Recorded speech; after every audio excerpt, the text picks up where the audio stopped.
నమస్కారం.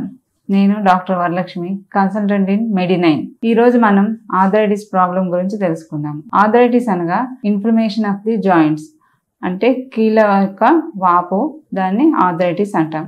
ఆర్థరైటిస్ లో చాలా రకాలు అన్నవి ఉంటాయి. Osteoarthritis, rheumatoid arthritis, gout, psoriatic arthritis, ఇలా చాలా రకాల ఆర్థరైటిస్ అన్నవి ఉంటాయి అన్నమాట. మనకి ఆస్టియో ఆర్థరైటిస్ అన్నది పెద్ద జాయింట్స్ అన్నది వస్తూ ఉంటుంది, అంటే మోకాళ్ళకి ఎక్కువగా వస్తూ ఉంటుంది. ఇంకా స్పైనల్ కార్డ్ ప్రదేశాల్లో వచ్చేవాటిని ఆస్టియో ఆర్థరైటిస్ అంటాము.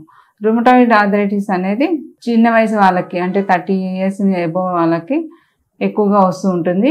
ఇది మొదట చిన్న జాయింట్స్కి ఎఫెక్ట్ అవుతూ ఉంటుంది, తర్వాత పెద్ద జాయింట్స్కి అన్నది వస్తూ ఉంటుంది. ఈ ఆస్టియో ఆర్థరైటిస్ లక్షణాల గురించి తెలుసుకున్నట్టయితే, ఇది ఎక్కువగా కొంచెం వయసు పైబడిన వాళ్ళలో ఎక్కువగా ఉంటుంది. ఎక్కువ శాతం స్త్రీలలో అన్నది ఎక్కువగా ఉంటూ ఉంటుంది. దీంట్లో అన్నది జాయింట్స్ అన్నది పెద్ద జాయింట్స్ ఎక్కువగా వస్తుంటాయి, అంటే బరువు ఎక్కువగా ఎక్కడ పడుతూ ఉంటుంది అంటే మోకాలలో, స్పైనల్ కార్డులు, ఇవి ఎక్కువగా అన్నది ఇన్ఫ్లమేషన్కి గురవడం వల్ల కీళ్ళ అన్నది అరుగుదల అన్నది వస్తూ ఉంటుంది. దీనివల్ల కార్టిలేజ్ అనే పదార్థం అన్నది కొంచెం జిగురు లాంటి పదార్థం అనేది తగ్గడంతో మనకి జాయింట్స్ అన్నది స్టిఫ్గా అవుతూ ఉంటుంది, అంటే నడిచినప్పుడు కొంచెం స్టిఫ్ అవ్వడము, మోకాళ్ళ కట్ మన సౌండ్ రావడము, ఇట్లా దీన్ని ఆస్టియో ఆర్థరైటిస్ అంటాం అనమాట. ఈ సోరియాటిక్ ఆర్థరైటిస్ అన్నది సోరియాసిస్ కాంప్లికేషన్స్ ఉండడంతో సోరియాటిక్ ఆర్థరైటిస్ అన్నది వస్తూ ఉంటుంది. ఈ రుమటాయిడ్ ఆర్థరైటిస్ అన్నది ఆటో ఇమ్యూన్ డిసార్డర్ అని అంటాం అనమాట.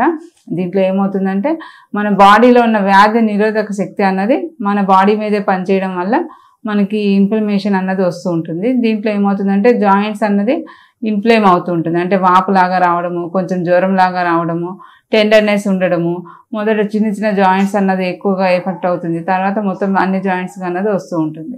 ఈ ఆర్థరైటిస్ అన్నది మనకి స్పైనల్ కార్డ్లో అన్నది కానీ మోకాళ్ళలో కానీ ఇలాగ వస్తూ ఉంటుంది. ఈ స్పైనల్ కార్డ్లో అన్నది మెడ భాగంలో వస్తే దాన్ని సర్వైకల్ స్పాండిలైటిస్ అంటాము. అంటే మెడ భాగంలో C1 నుంచి C7 అనే వర్టిబ్రాస్ ఉంటూ ఉంటాయి అన్నమాట. ఆ మెడ భాగంలో అరుగుదలకి గురవుతుంటే దాన్ని సర్వైకల్ స్పాండిలైటిస్ అంటాము. అదే నడుమ భాగంలో వస్తుంటే L1 నుంచి L5 అని వర్టిబ్రాస్ ఉంటాయి. అరుగుదల స్టార్ట్ అవుతుంది, డిస్క్ మధ్య గ్యాప్ ఎక్కువగా ఉంటే దాన్ని లుంబార్ స్పాండిలైటిస్ అని అంటాం అనమాట. దీంతో పాటు మనకు సయాటికా ప్రాబ్లమ్స్ అన్నవి కూడా వస్తూ ఉంటాయి. ఈ జాయింట్ ప్రాబ్లమ్స్ అన్నది ఎక్కువగా అవడం వల్ల మనకి డైలీ లైఫ్ అన్నది ఎక్కువ ఇబ్బందులు అవుతూ ఉంటుంది. అంటే మన నడక కానీ, మనం నడిచేటప్పుడు ఎక్కువ ఇబ్బంది కావడము, స్టిఫ్నెస్ అన్నది ఉండడము, మనం బరువులు ఎత్తినప్పుడు, స్టెప్స్ ఎక్కుతున్నప్పుడు ఇలా ఎక్కువ అన్నది ఇబ్బందులు గురవుతూ ఉంటాం అనమాట. ఈ జాయింట్ పెయిన్స్కి మనము నొప్పి గోళీలు వేసుకుంటే అప్పటికప్పుడు తాత్కాలికంగా మాత్రమే మనకు ఉపశమనం అన్నది జరుగుతూ ఉంటుంది. అలా కాకుండా మనం హోమియో మెడిసిన్స్ అనేవి చాలా రకాల మందులు అనేవి ఉంటుంది. మనకి సర్వైకల్ స్పాండిలైటిస్లో కానీ, లంబార్ స్పాండిలైటిస్లో కానీ చాలా రకాల మందులు అనేది మనకు ఉంటూ ఉంటాయి. దీనికి ఏం చేస్తామంటే, రోగి యొక్క శారీరక మానసిక లక్షణాలన్నీ మనం తీసుకుని మనం కాన్స్టిట్యూషనల్ మెడిసిన్ అన్నది ఇవ్వడం జరుగుతుంది. దీనివల్ల ఏమవుతుందంటే మనకి నెమ్మదిగా, అంటే ఈ స్టిఫ్నెస్ తగ్గడము, జాయింట్స్లో ఈ గుజ్జులాగా పెరగడము, కార్టిలేజ్ అన్నది ఇంప్రూవ్మెంట్ ఉండడము, అంటే మనకి ఆపరేషన్ దాకా వెళ్లకుండానే మనకి హోమియో మెడిసిన్స్ యూజ్ చేయడం వల్ల మనకి కంప్లీట్గా రిలీఫ్ అన్నది ఉంటూ ఉంటుంది.